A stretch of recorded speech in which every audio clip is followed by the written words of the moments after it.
Magandang araw mga kaibigan. Ako si Lan ng #WalkWithLan.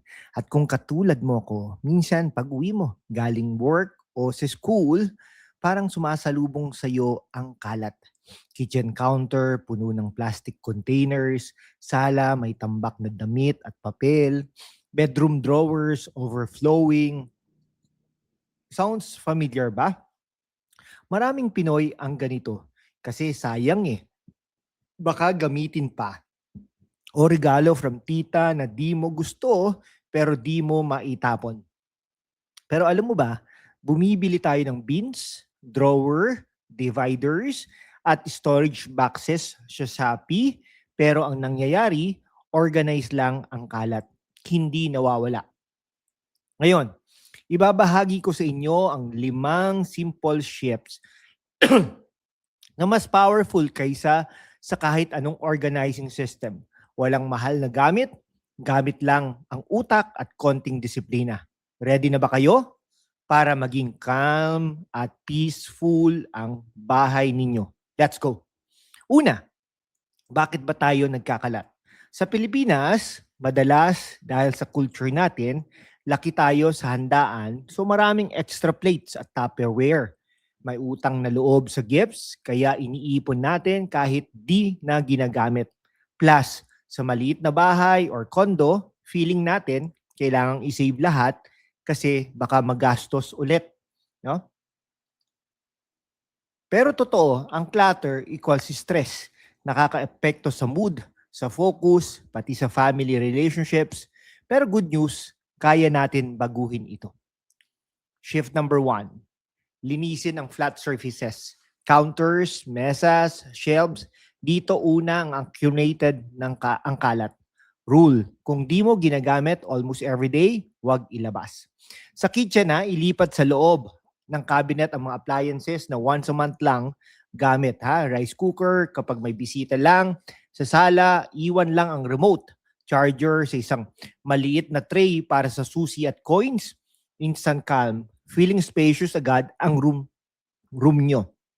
Try nyo, 10 minuto lang ito. Magugulat kayo. Shift number 2. Group what's left. Para sa daily essentials, ilagay sa isang spot. Bumili ng murang tray sa Divisoria o Lazada. 100 pesos lang yan. Ilagay doon ang sabon, toothpaste sa CR, o coffee, tea supplies sa kitchen counter. Hindi na magkakalat. Looks neat, madaling hanapin, parang magic. Shift number 3. Close storage is life. Open shelves, maganda sa IG. Pero sa totoong buhay, lalong nagiging messy kapag may alikabok at kalat. Use cabinets, woven baskets from palengke o opaque boxes para sa bedroom. Ilagay sa drawers ang damit ni D. Daily. Visual clutter gun, mas peaceful ang utak. Shift number 4, organize by use. Madalas gamitin. Easy reach, lower shelves o front ng drawer. Rarely used.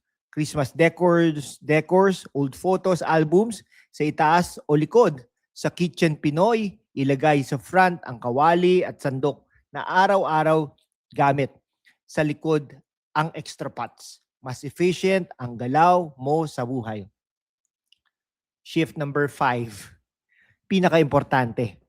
Shift number 5, declutter muna bago mag-organize. Huwag mong ayusin ang basura. Tanungin ang sarili, kung wala pa to sa akin ngayon, bibilihin ko ba ulit? Kung hindi, time to let go. Pwedeng i-donate yan sa church, i-sell sa carousel, o i-recycle. Sa Pinoy, mahirap kasi sentimental, pero pag pinakawalan mo, mas magaan ang pakiramdam. Imaginein mo mas mura, mas maraming space para sa bagong memories with family. Before we wrap up, gusto ko munang ibahagi sa inyo ang ilang real Pinoy wins na natanggap ko from viewers who tried these extra shifts. Una, si Ate Marie from Quezon City. Condo life siya. Maliit na kitchen pero dating parang bodega ng Tupperware at gadgets. After clearing flat surfaces at decluttering, tinanong niya talaga, bibilihin ko ba ito ulit? Nag-donate siya ng 3 boxes sa barangay. Tapos bumili ng murang woven basket sa palengke para sa daily spices at canned goods. Sabi niya, parang bagong bahay. Mas mabilis magluto, hindi na stress kapag may bisita. Look at these transformations. Cluttered counter to calm and functional. Instant peace, di ba? Tapos si Kuya Jay from Cavite. Sala nila dating tambakan ng remotes, magazines at damit na sabay-sabay after work. Ginamit niya yung grouping plus close storage. Isang maliit na tray para sa remotes at charges, tapos yung iba sa basket sa ilalim ng coffee table.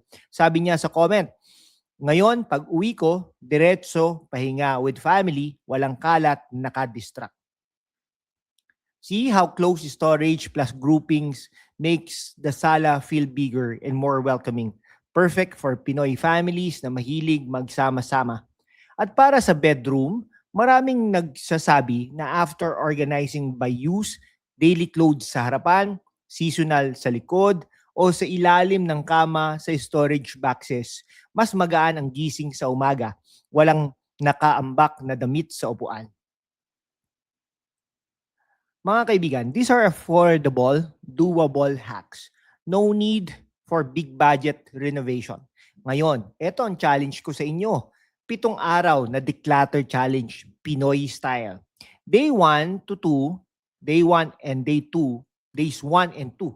Pumili ng one room, kitchen, sala, or bedroom. At clear all flat surfaces. Ilagay sa isang box yung mga daily use. Days 3 and 4 naman, declutter. Tanungin ang sayang test sa bawat item. Donate mo yan sa churches, sa barangay, sa mga nasunugan. O kaya ibenta mo naman no, sa Facebook Marketplace, Carousel, Lazada, Shopee. O i-recycle mo. Ano bang panggagamitan mo nito mga to? O days 5 and 6 naman, group daily items sa tray or basket. Mura lang yan. Sa Divisoria, meron yan. Sa palengke. Plus, shift to close storage. Kahit improvise muna, like old shoe boxes, i-close yan.